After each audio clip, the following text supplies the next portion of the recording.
Welcome back to American Sunrise. We appreciate you starting your morning with us here on this Wednesday.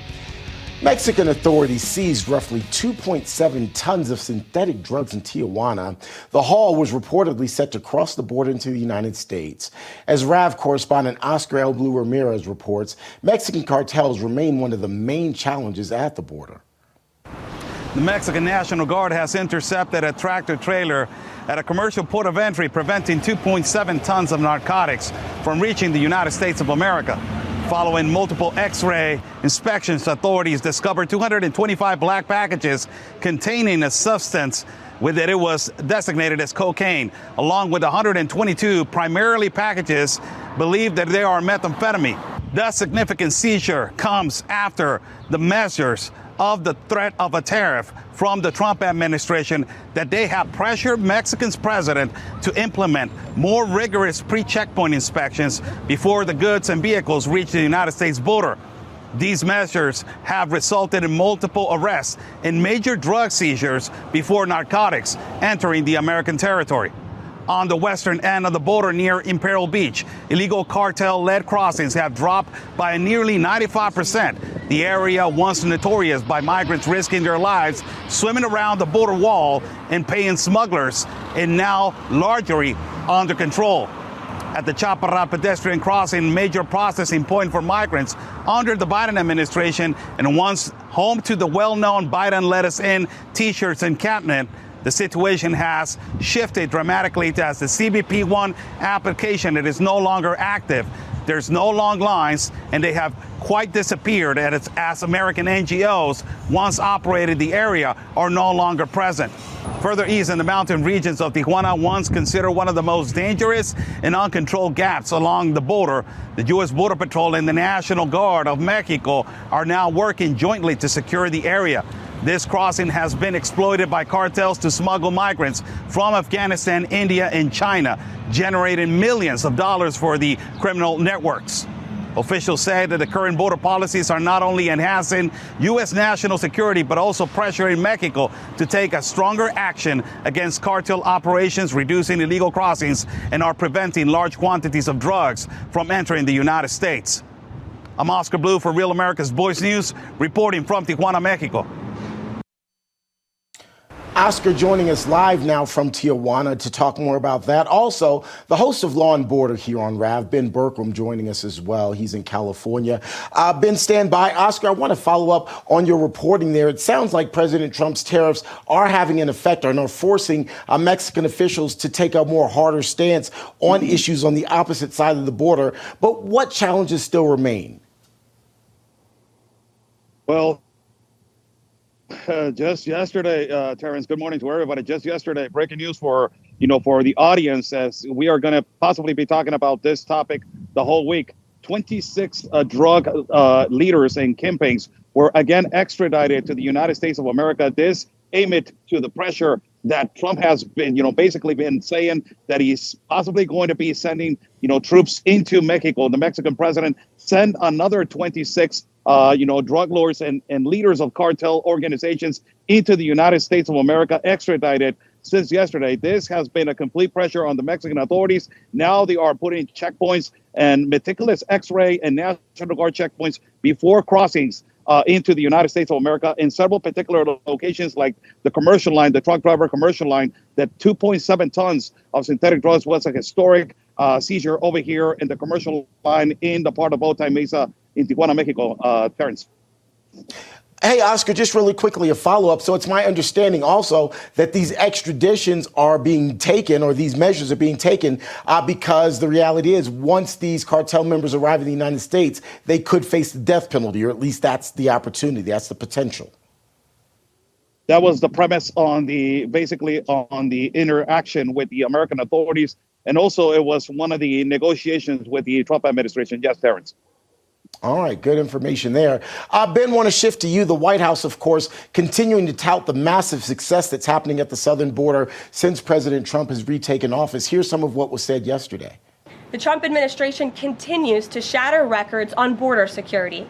According to brand new numbers released this morning from Customs and Border Patrol, illegal crossings have fallen to all-time lows once again. Here were the records set in July. Again, these numbers were released this morning. The lowest monthly nationwide encounters ever, down nearly 90% from the monthly average under the Biden administration. The lowest monthly Border Patrol apprehensions nationwide ever, smashing the previous record set the prior month in June. The lowest monthly Southwest border apprehensions ever. The lowest daily apprehension average ever. The lowest single-day apprehensions ever. And for the third straight month, there were 0 illegal aliens released into the country. Let me repeat that remarkable statistic. For the third month in a row, not a single illegal alien was released by the Trump administration into the United States of America. This is historic. Ben, I think what we just heard is the Trump administration taking a bit of a victory lap. Is it a little too early for that, though? Well, I mean, it's night and day compared to what it would have been under Kamala Harris. We would have had a wide open border. The invasion would have continued. It would have been the destruction of our country. And now we have a president, President Trump, who puts America first and is doing what he said he was going to do. The bigger problem, and it kind of goes back to what Oscar is reporting and what's happening down in Mexico. Our next episode of Law and Border is going to be focused on this, our time in Culiacan, Mexico, with Aaron Ibrahim. And I asked him the question, what's next? We're taking the heads off the snakes. We're extraditing all these guys, tops of the cartels. And his answer to me is my answer to America. He said, we're not going to see any change in Mexico until we see the politicians, the judges, the DAs, the police chiefs, everybody who's involved with the cartels arrested. And the ones that were involved down in Mexico, that is the same for what we're seeing here in America. I don't see anything changing long term until we see prosecutions of the people that allowed the invasion into our country in the first place. But thank God President Trump is in there. Thank God the bleeding is stopped. Now it's time to go get the bad guys who allowed that to happen in the first place, who allowed the terrorists to come in, who allowed all of these MS-13 and Barrio 18, all of these foreign gangs that hate our country. All of those folks need to be rounded up, as well as all the NGOs that were involved with that. That's what I'm waiting for. I'm looking for those prosecutions. Ben, you raised such an interesting question because what tools does President Trump have in his toolbox in order to pressure the Mexican president and other officials there in Mexico to do exactly what you just described? Well, he's got a lot of tools. I mean, the financial benefit that America is to Mexico can't be overstated. And you see that when you threaten tariffs. It has a huge impact on Mexico. There's still concerns that President Sheinbaum is still not necessarily controlled, but is influenced by factions of the Sinaloa cartel, the El Mayo faction. That's the speculation. And so there's still pressures from the Mexico side that are pushing her one direction, and President Trump has leverage that nobody else has. He can come in and say, we want the money. And this is really where it all comes back to. The same in America. Follow the money, find the bankers, find the people that were trafficking the money, that were transferring the money, that were washing the money, and follow that money trail down to that list of politicians, judges, DAs, police chiefs, media. Same goes in America. Follow that money, follow the trail, and see where it leads you, and arrest everybody who's involved. That's where President Trump. And I hope they're already there. We haven't seen the prosecutions, we haven't seen the indictments and the cuffs being put on yet. But that is my hope that Kash Patel and the Justice Department, they're already down that rabbit hole and they're starting to sniff these guys out. Once we start seeing that happen, that will be a good thing for America. And ultimately, it's two things. It's that, plus the 2026 elections, where we get a stronger House and a stronger Senate, where we actually can pass legislation that inculcates this into law, not just executive orders, because what we saw the last time, President Trump, Joe Biden came in, undid all the executive orders, basically gave our country over to foreign nationals. The same thing could happen if we don't get some of these things put into law after the 2026 elections. Oscar and Ben, as always, we appreciate your time. Please, both of you, stay safe as you continue your great reporting. Guys, appreciate you being here with us this morning. Thanks, Terrence. All right.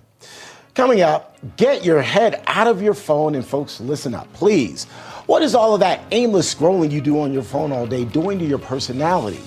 We have the answers for you next here on American Sunrise.